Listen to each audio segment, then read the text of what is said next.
course, again, I want to say that we are so grateful for Ingredion to offer their space and work with us to be able to accommodate this meeting. It's again, a delight to be able to go to our member companies. And hosting here has been wonderful. Good job on the weather. Really, it's warm here. Yeah, we do what we can. It's hard. So I can tell you a little bit about Megan. She joined Ingredion in 2021 as the head of strategic marketing and growth. In this role, Megan leads marketing teams across specialty ingredient businesses, utilizing data-backed best practices to help the company determine where to play and how to win.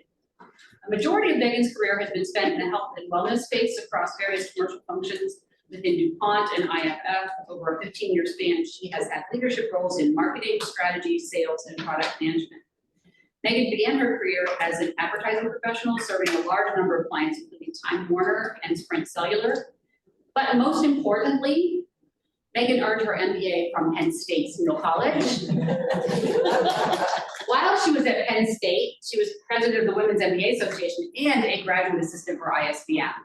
See how that all comes back. You never know, right? Megan, thank you so much again, and you have the floor.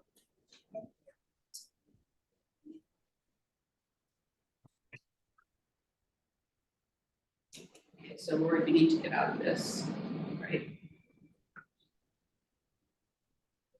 Oh, yes. Her deck is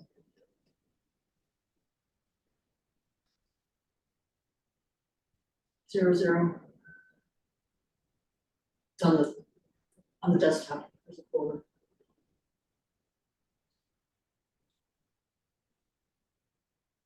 this one.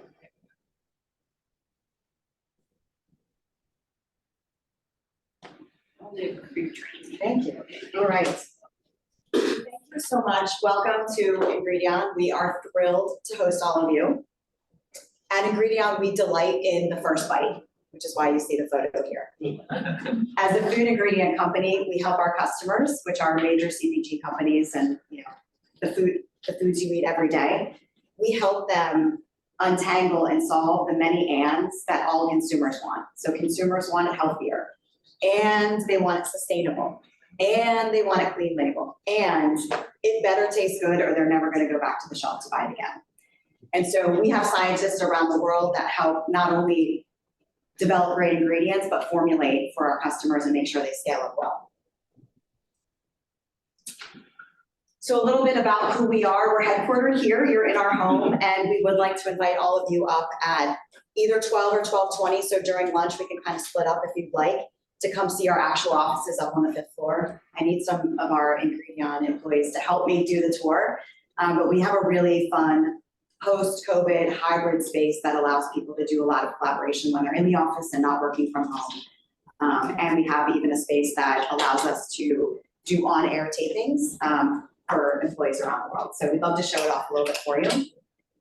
We're very honored to host here. You can see a little bit about us here. We have 12,000 talented and engaged employees. We have 32 Ingredion Idea Labs around the world. That means we have scientists in 32 places around the world co-creating with our customers in their home space to develop the foods that taste exactly like customers want and consumers want, and meets all of those ands that they have as well. We serve customers in 120 countries, and you can see we serve a wide variety of market segments and have a lot of scientists as well as a bunch of marketers that are here today as well. So I thought to share, as Lynn already did a great introduction, so thank you for that, I appreciate it. I thought I would tell you a little bit about my ISBM journey throughout my career. So my first ISBM members meeting was in 2005 when I was at Penn State. I joined Penn State because of Rafa Leva and the opportunity to be a graduate assistant at the Institute for the Study of Business Markets. So it clearly does come full circle, and ISBM has been an integral part of my career throughout. So after Penn State, I went and worked at DuPont for about 14 years. And as Lynn said, DuPont was a founding member of ISBM. As part of the MLDP there, I got to learn from many, many ISBM experts and many DuPont experts that are now maybe no longer at DuPont, but are ISBM experts still. So a big part of my learning and development, not only at Penn State, but on the job throughout my career has been through Penn State. So almost 2 years ago, I joined Ingredion. And I did that because at the time, Ingredion had already decided at the senior leadership level that in order to fuel growth, they needed to invest more in marketing. So, a B2B company realizing that a lot of growth would be fueled in the future from great marketing. They reorganized marketing. They started a strategic marketing center of excellence, and I joined to lead that. And I saw a lot of opportunity to bring best practices that I had learned from Penn State, from ISBM, from DuPont, and bring them here to Ingredion. So of course, my first phone call was to ISBM to help us through that journey. So I wanted to take a little bit of time today to share some of that journey that we have started at Ingredion. We're at the beginning of that journey, but I think that we're making great progress already. So from a marketing excellence perspective at Ingredion, we think of it kind of in two arms. We have a marketing academy. We're building it. It's not all the way done yet, but we have a marketing academy, and that's for formal learning curriculum. And we do that with live classes as well as classes that you can find on our Workday where anyone can download and watch them anytime. And then we also have what we call the Marketing Learning Circle, and I'll tell you a little bit more about it, but it's informal peer-to-peer learning. So that's a safe space for people to kind of learn from each other, both from leaders, but also at that peer-to-peer level. So if we look at marketing excellence at Ingredion, we have done the benchmarking maturity to understand where we were. We started to think about where we needed to focus first, and we started building that marketing academy. One of the very first things that we did was value propositions. We trained well over 100 people at Ingredion on value propositions. We did that teams-based, and we've done it in all of our regions as well as globally, and we've included not only marketing teams, but the cross-functional teams that are supporting product launches like innovation, et cetera. So that's kind of where we started. We also have launched a marketing competency and career development playbook, and it's circled in green because I'm going to tell you a little bit about that. We are beginning on the journey of how we build out some of the best practices like value propositions into a full marketing framework and toolkit. And so that is something that we're hoping to really finalize and start training in a big way in 2024. So that's kind of the next big thing on our plate. We also work on targeted marketing trainings. And then we, like I said, I'll tell you a little bit more about this marketing learning circle, which I think has been a creative approach to add to some of the more formal trainings. So when we've gone out and we do pulse surveys, so employee satisfaction surveys about twice a year. And one of the feedback that we got, I think not surprisingly from our marketing organization, was we want to better understand what our career path is. As we all know, the B2B marketing career path is definitely not linear. It's often creating jobs that didn't exist before, and it's not always very clear because many of us live in this matrix organization, and that's certainly what we have at Ingredion. So what we embarked on last year was developing a competency model for our marketing employees and other employees interested in getting into marketing to really understand what the competencies are, and also to understand at what level you should be proficient, either foundational, apply, lead, or inspire. And those proficiency levels depend on the level of the role, but also depends on the type of role, right? So you may not need to have a deep knowledge of digital marketing in other types of roles if you're not in a digital marketing role, but you need to have some levels of proficiency. So we identified and laid out 10 competencies for a career in marketing. It spans from insights to marketing strategy and planning, to value pricing, sales enablement, all the way through to more execution like product management, brand and marketing, digital marketing. And then a big one that we're also working on that I'm not highlighting as much today, but a big one we're working on with Laura is on metrics and performance. How do we really understand what our marketing performance is and ladder that up to what our business leaders want to see from business outcomes or business objectives. So we have detailed capabilities and competencies that we expect as you move up in the organization under all of these competencies. And then we also have specialized within global marketing, we have 4 specialty centers of excellence. We have an insights center of excellence. We have a strategic marketing center of excellence. That's what I lead. We have a brand and marketing center of excellence. Our leader, Tracy Schroeder, is here with us if you want to chat with her. And we have a digital marketing center of excellence. So then we've identified, if you're in those centers of excellence, that deeper knowledge, that ladder up there that you would need to have. And all of this is laid out in a playbook that looks just like this. You can see the tabs. And for me, I think the kind of the coolest thing that was done is that there's a self-evaluation tool. So you can see here this Excel document. I know it's kind of hard to see, but in that, what you can do is you can put in your own role, and or you can put in a role that you're targeting. And then you can measure yourself in terms of what capabilities you have, and it will show you your areas for improvement or your gaps. And that is a great tool that we encourage our teams to work with their managers on and their coaches and mentors on to put into development plans. So identify where the gaps are so they can clearly articulate, this is where I'm strong within my own role, this is where I need to improve, or I'm doing well in my own role, but to get to the next level, I'm targeting this type of role and here's the areas that I need to fill.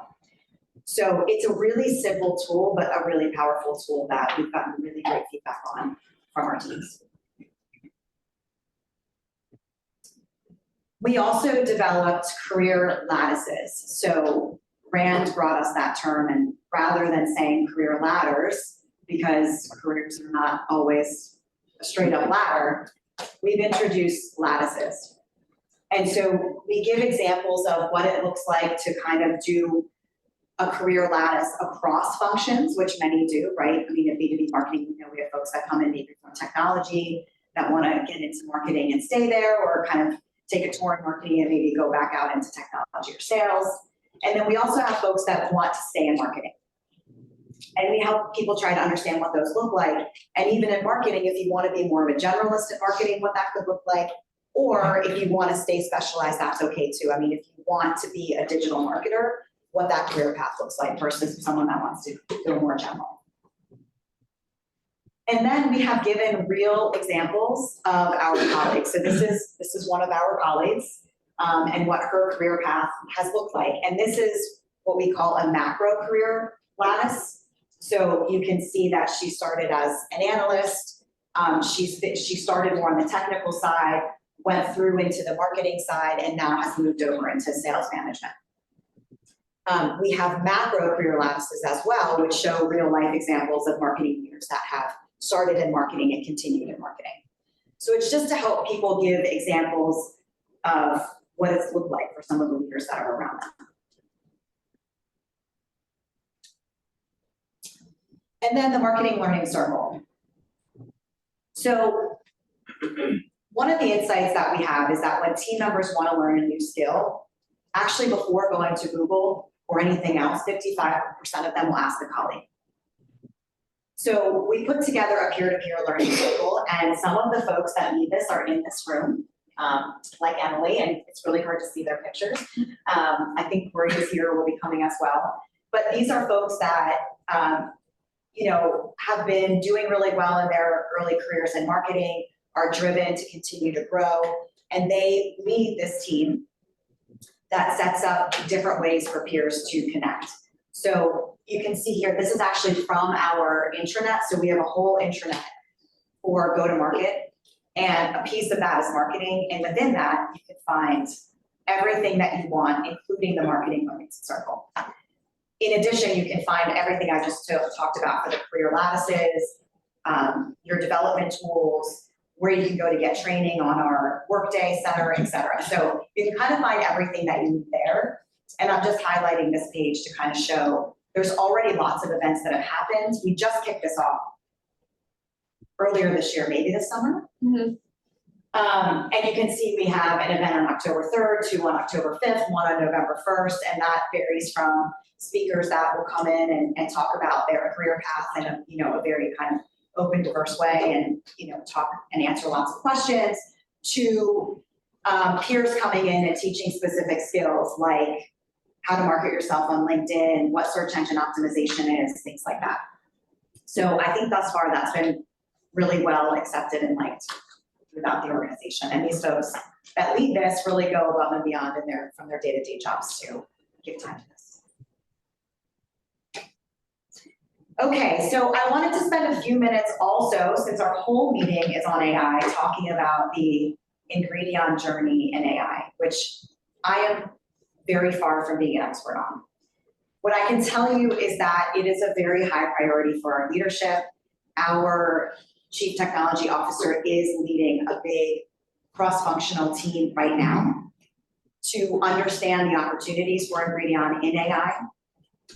And we think of that both, how we can use open source AI and link that to our own proprietary insights. But that team is working across all solutions to figure out where we have opportunities for AI and how we can prioritize what we do and where we go. So I just wanted to tee up 3 areas that are very marketing specific that we're already working on, and you'll see what else comes from it. So first one on the left is understanding consumer preferences for taste and how that shifts over time. So we use AI and databases of consumers that we test to understand that. This is compelling data to bring to customers. It shows our expertise and it helps us have a peer-to-peer marketing conversation. Also though, what we do with that is we take that and we also have practices we're putting in place utilizing AI to fuel our own formulations in our 32 Ingredion Idea Labs around the world, to share formulations and formulate to the best of what we know consumers want in that region. So we can take the understanding of what the consumer wants, we can pull from our databases around the world, a little bit of a work in progress, but that's where we're going, pull from our databases around the world of our formulations that we have and pull together formulations that will best serve the needs of a customer that we're co-creating with. Another way that we're utilizing this is competitive assessment, and this is an area we want to continue to kind of understand and figure out more in 2024. We have different services we're using, but the whole idea, depending on the region, but the whole idea is we use the sales, VOC, and insight they're getting at the customer level to feed in to a database. So that's kind of our proprietary insights and at a very granular level, and overlay that with what we see happening in the market from big databases, Euromonitor or even open source, to try to understand market sizes, growth, share of wallet at key customers, et cetera. I will tell you, we are not there yet. So we have not solved this, we've not cracked the nut, but we are trying different things. And we definitely have a vision for where we want to go. I'm not sure we're totally clear yet on exactly the journey we'll be on to get there, but we started on the journey. And then finally, virtual innovation engagements with customers. So this is a real live engagement that we had in South America. Our South America team did with Pepsi on innovation, and we did it through the metaverse. So that was very popular. It was a great way for our teams to engage with more people at a key customer and understand what they want from innovation and kind of show off different things. So it's a different way to either do a one-on-one customer ideation center in ideation session, which is in person, or being at a trade show where you're with all of your customers. So I know that personally, and I think all of my colleagues are excited to see what other opportunities we have to work on for marketing and the broader Ingredion for AI. So thanks for the time to introduce Ingredion. If you're interested, we promise you'll still get lunch, but either at 12 or at 12:20, we will bring up groups to kind of do a quick tour. I think you'll enjoy it. It'll be 15 minutes or so. So not a long tour, but you'll get to see our space. Thank